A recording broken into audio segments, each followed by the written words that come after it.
You are listening to the VCast.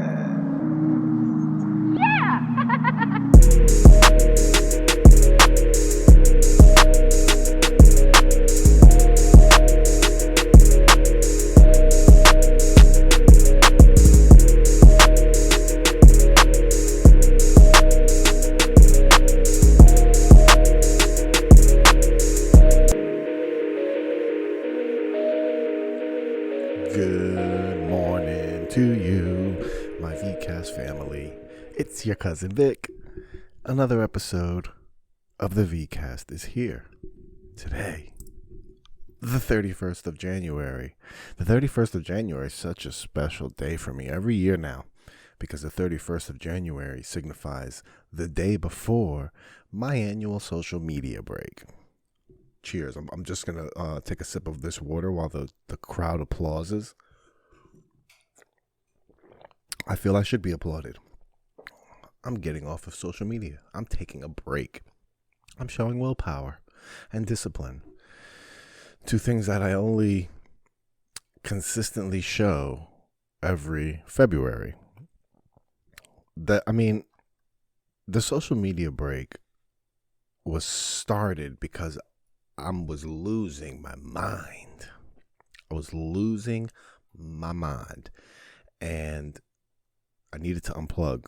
And it just happened to be this time of year, so that's why I ended up being February. But February is a pretty significant month for my little family.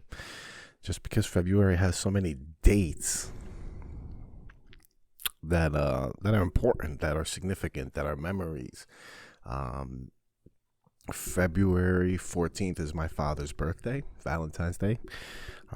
So I hated Valentine's Day my whole life growing up. February 19th is the day that I met my wife, February 19th, 2009, which is exactly 5 years to the date that I was sentenced to prison. So February 19th, 2004 was when I was sentenced to prison, and then I had to do 5 years in the system. So then I got out. I was done the same day that I met my wife.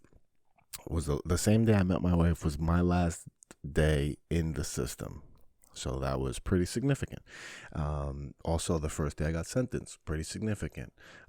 February also is Black History Month. So that's very significant. And then also, my wife's father died in February, and her grandma on the same day, February 2012. What else happened on February? Is that it? I feel like there's more. February. My daughter was born in February. That was pretty significant, right? My daughter's birth month is in February.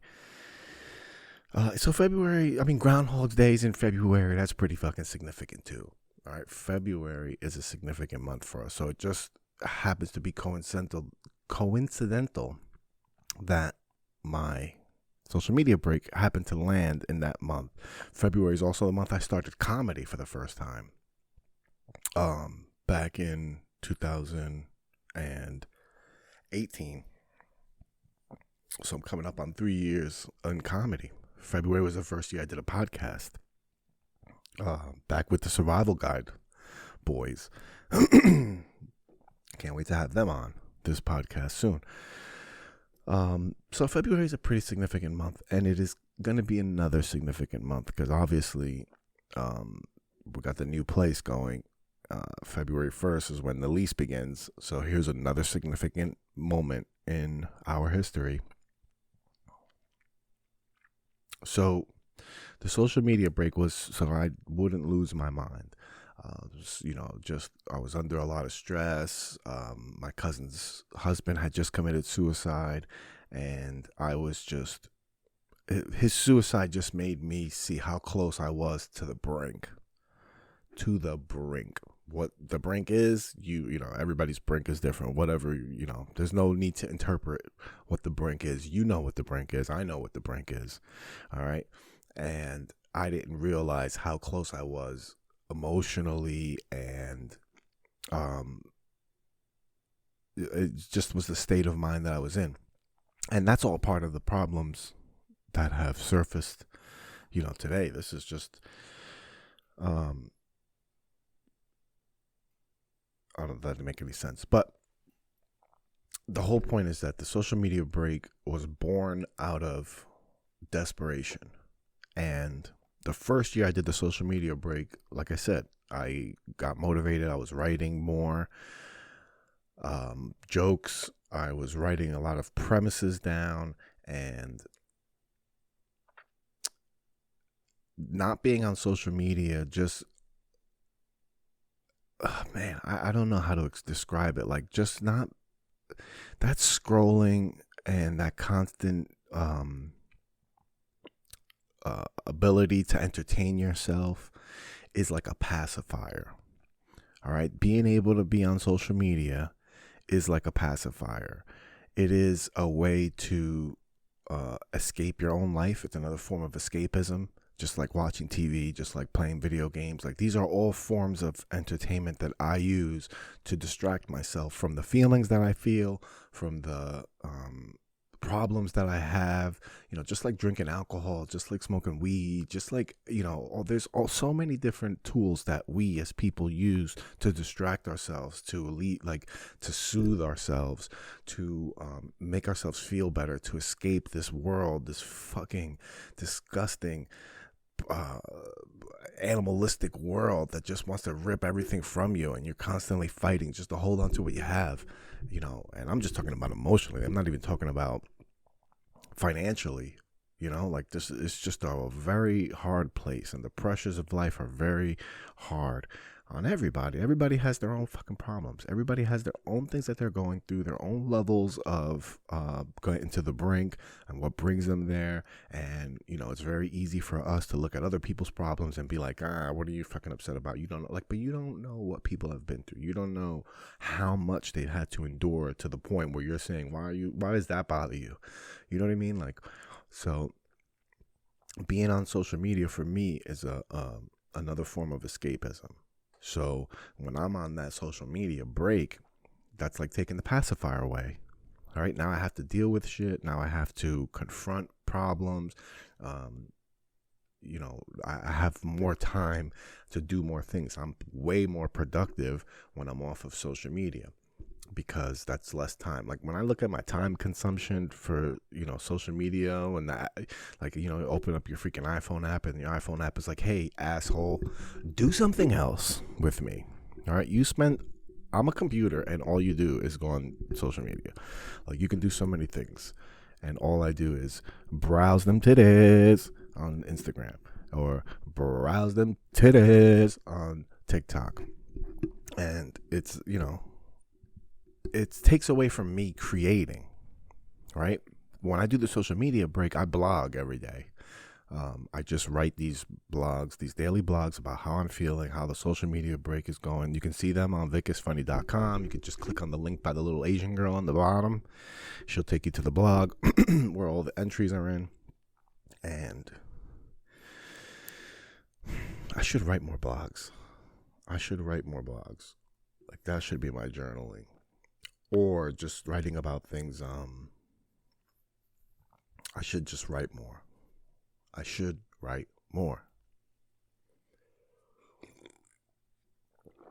Yeah, so just being able to get off social media allows me to open my mind more and do more things. And it gives me such a great reset, like, emotionally and socially. I start to miss people more. Like, when I see you, like, I just know when I go to open mics and stuff, or when I'm doing things during February, when I see people, I'm just happier to see them. I'm grateful to, like, I'm excited to talk to you. I don't know what's going on in your life.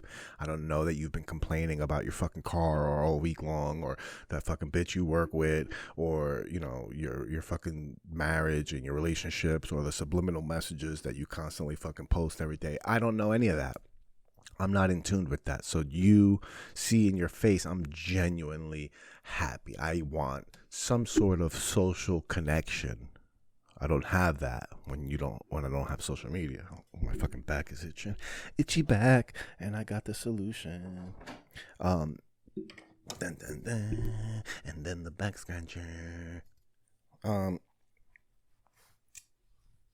when I'm off social media, I just genuinely like people. I'm just scratching. This feels so good. Oh my god. Oh man. Oh, this little wooden thing is like. It's what it feels like to be on Epstein's Island, right here. This little back scratcher, like you're just having a bad day on Epstein's Island. You pay so much money to get there that when you're on Epstein's Island and you're having a bad day, and you order a drink and the bartender sees you having a bad day, so she calls one of the kids that she was in school with, and she's like, take care of this guy. And you're sitting there, and all of a sudden this little hand appears on your back. Mm-hmm. Are you okay, sir? And you're like, oh, get off me. You're 12 years old. Hold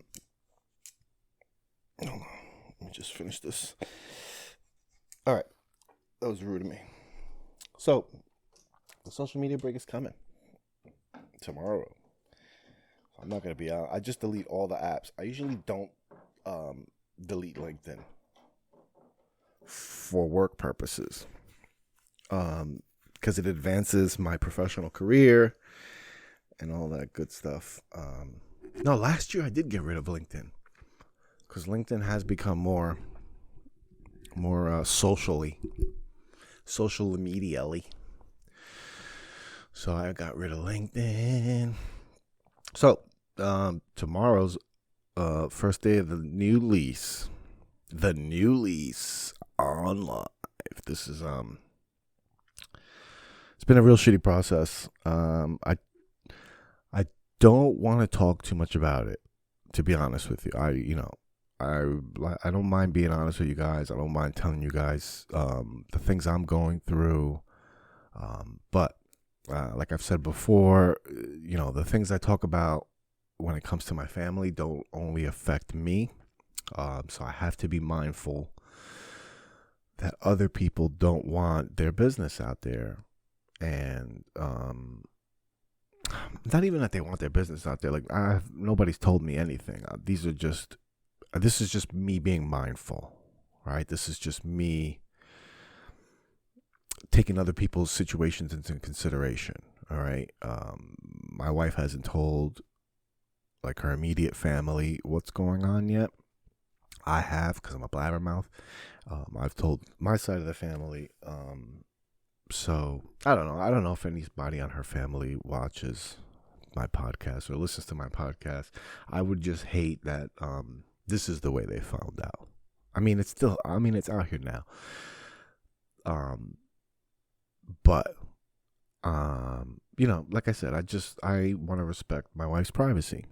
It's pretty simple. My privacy I could give two fucks about. But, as far as my wife's privacy and my daughter's privacy, I take my daughter's privacy, or we take my daughter's privacy very seriously. My daughter's never been on the internet, except for maybe a couple times by accident. But that's just our personal preference. And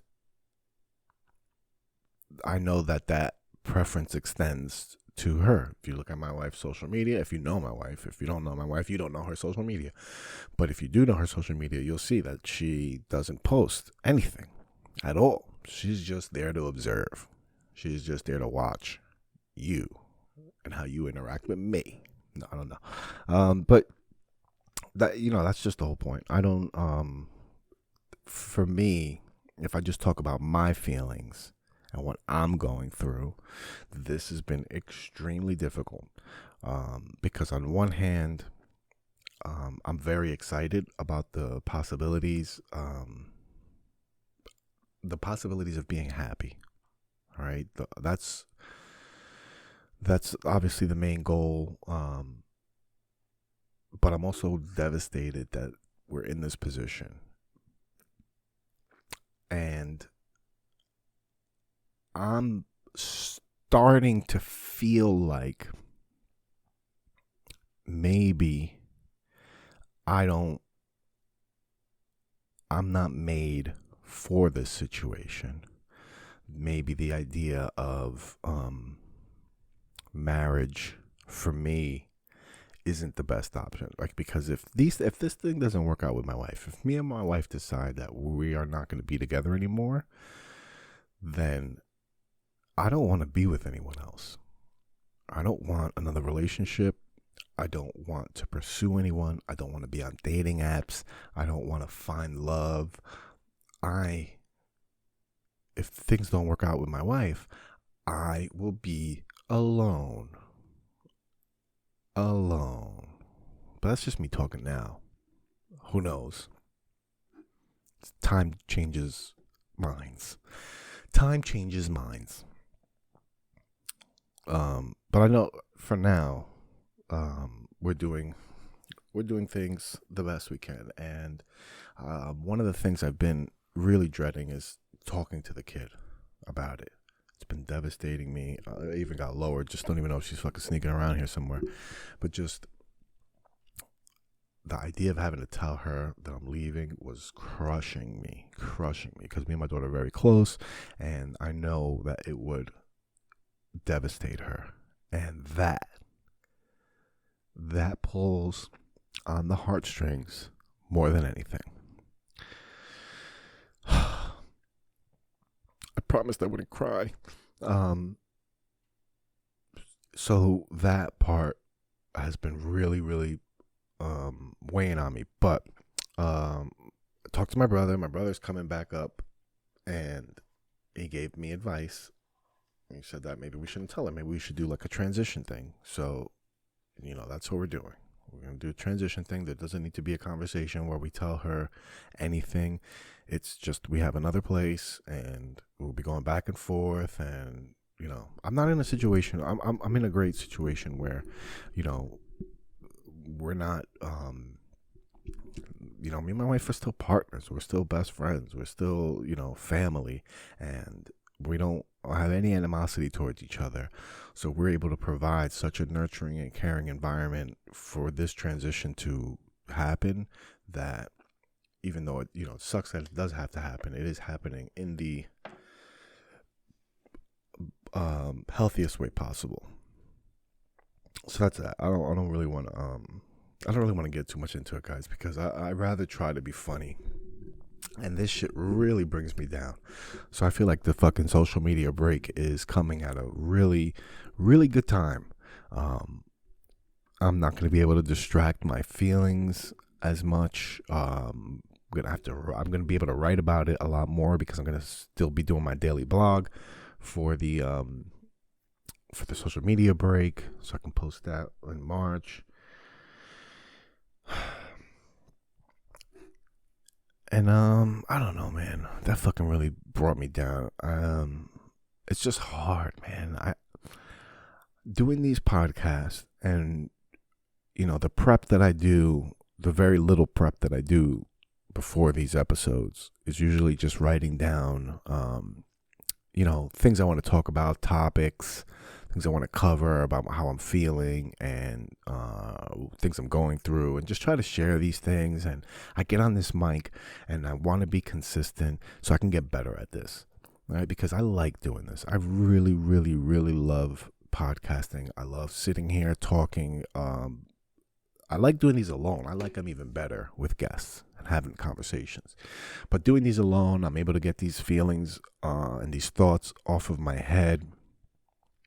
And then I like the editing and production part of putting the podcast together, and then distributing them to everybody and saying, here, look, this is what I did. I love that. I love that process. But it's just hard emotionally when I'm going through all these things, and I'm trying to, I don't know if this is entertaining. You know what I mean? Like, I don't know if this is a show, or is this just me? I don't know.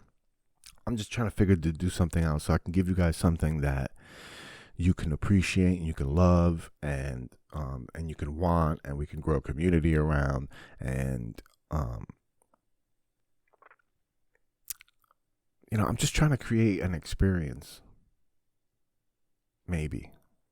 Or am I just trying to fucking talk about myself? I don't fucking know. Where are we going with this? Where? I'll change subjects. I'm wearing my customer service hat because I love customer service. Dun, dun, dun. I've been in customer service for so long, and I'm good at it, and I hate it. Like, I hate talking to people, but I'm good at it. And I've been kind of thinking about this recently. Like, customer service has provided me with an opportunity. Like, without customer service, I wouldn't be Fortune 500 material. Let's be honest. Without customer service, I wouldn't be Fortune 500 material because I don't have college education. I don't have a college degree. I don't have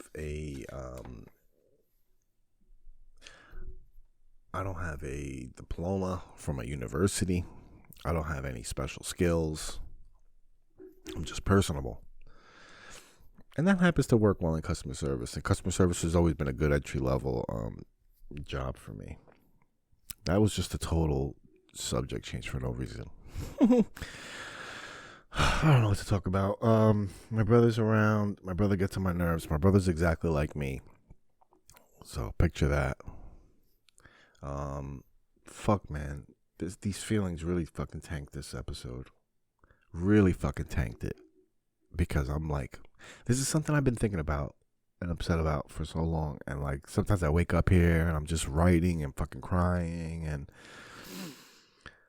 mornings are just so fucking emotional for me to go through these things. That's the thing about fucking comics that I'm realizing, like, as I'm trying to become one, and the more I meet comedians, the more I realize that we're fucking damaged. We are just fucking broken people. Broken people. That's the only people that get up in front of a fucking crowd of people and think that they can just start talking. And they can just make, control the attention of the room. Or just fucking hurt people. And that's what makes me feel like I found the home with comedy. Like, just the whole thing about it just appeals to me. The lifestyle, everything appeals to me. It's what I've always wanted that I never knew I wanted. And I'm not even like, I don't fucking know. This is a fucking disaster. This is a real shit show. Let me just tell you. And I'm going to stick into, I'm here for the fucking shit shows. All right. I'm going to stop running from the shit shows. There's a lot of times that I've been into this podcast like 10 or 11 minutes and it's turned into a shit show. And I'm just like, you know what? Fuck this. I'm turning it off. No, I'm fucking posting this goddamn shit show. I'm putting this out there. All right. Because not every fucking episode's going to be a winner. Not every episode's going to be a winner. They're not all, they all can't be winners. They all can't be episode 44. Or episode 45. I don't even know if those episodes were that good. I'm just calling shit out. I got this fucking little fucking stash. Is my mustache lopsided? No. It's beautiful. My little flavor saver. Hey, there, you killed my father. My name is Vic Cedeno. And you killed my father. Prepare to die. Prepare to die. Yo, bro. So, that's it. I'm canceling myself. I'm going to cancel myself. Reported myself to Facebook. And I don't fucking know, guys. I don't know. I wore this fucking stupid scarf. Try to be fancy. But it's I'm glad I wore this scarf because now when I look back through old episodes and somebody's like, hey, can you recommend an episode? I'll just make sure not to recommend the one with the scarf. Don't recommend this episode with the fucking scarf because this guy just cried like a little fucking bitch on his podcast. What a little bitch. Are you crying on your podcast again, you little fucking bitch? You little faggot. Are you crying on your podcast again? Stop being such a faggot, dude. I'll fucking cry on my podcast if I want to. All right? If I want to fucking cry on my podcast, I'll fucking drop tears all over this bitch. All right? This keyboard right here is my fucking keyboard. If tears want to land on this keyboard, they have permission to. All right, they have my full authority to land. I'll fucking cry if I want to. It's my podcast. I'll cry if I want to. I'll cry if I want to. How many times have I cried on this fucking podcast already, bro? I gotta get my fucking act together. Oh, this is fucking pitiful, man. This is fucking pitiful. I did my eyebrows yesterday, so they feel good. I think that's why I don't like my brother. I love my brother. All right, my brother was my hero growing up. All right, my dad died when I was 6. My dad was my brother's stepdad, and my brother loved my dad. My dad is my brother's dad. My brother doesn't call his own dad. That's my dad is his dad, and he always looked out for me. I remember like 8, 9 years old. We were outside playing during one of them blizzards. We lived in Hackensack, over by Sears. There's that park, Pangbourne Place over there. That fucking, I don't know what the name of that park is. Pangbourne Park? I don't know. That park, we were just all playing on the street, and the bigger kids were outside, and we were outside, and we lived in this big building. One of the guys in the building fucking was throwing snowballs at us. And I remember that he threw one, and I turned around, and when I turned around, that fucking thing, bam, blasted me in the eye.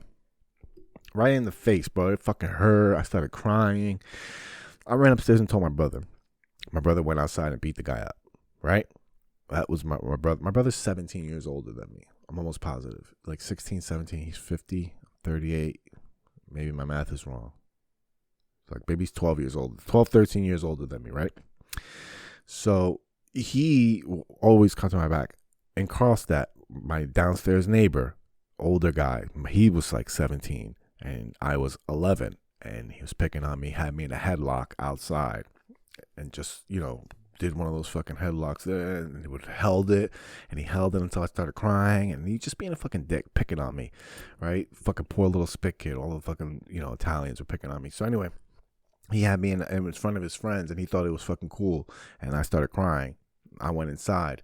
Brother asked me, "Why are you crying?" I told him. He put on his fucking sneakers and went right outside and fucking punked that dude out right in front of all his friends. All right, punked them all out. 4 guys just stood there. "No, calm down. No, fuck that. He's a little kid. You want to do that shit to me? Do that shit to me." Like, got right up in his face, and none of them fucking did a damn thing. So my brother's always been my hero. He's always been my best friend.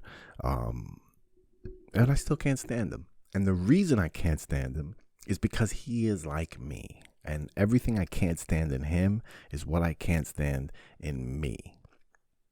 And that fucking sucks. Like, just, oh my God, all the things I remember growing up with, the things I didn't like about my brother, the way he talked, the way he did things, the fucking way he brushed his teeth used to fucking annoy me. Like, all those things, like, I do them. And I'm just like, fuck, bro. So anyway, my brother's back, and he's moving back up from Florida on my fucking nerves. Worst fucking planner of all time in history. Who plans to move somewhere, goes there, and when they're like 2 or 3 states away, then they decide to wonder, where are they going to stay? Where are we going to sleep? Where are we going to sleep? That's a question that you should have answered before you left. You call you last minute and like, "Hey, I need a hotel. Can you book me a hotel?" I'm like, "I'm not doing anything." "Yeah, sure. Let me just stop my whole life. Like, this isn't a big weekend for me. Like, I don't have anything on my mind. Let me stop everything I'm doing. We're going to book you a room. Let's think about you.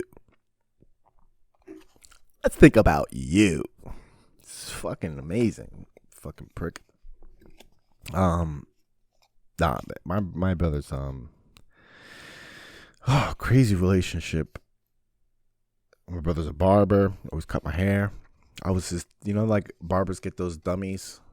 If you go to beauty school, not just barber, like beauty school. When you go to beauty school, they give you these dummies, and you have to do things to them. Like, I was my fucking brother's dummy. He used to fuck my hair up all the time. But he's nice with it. Nice with it.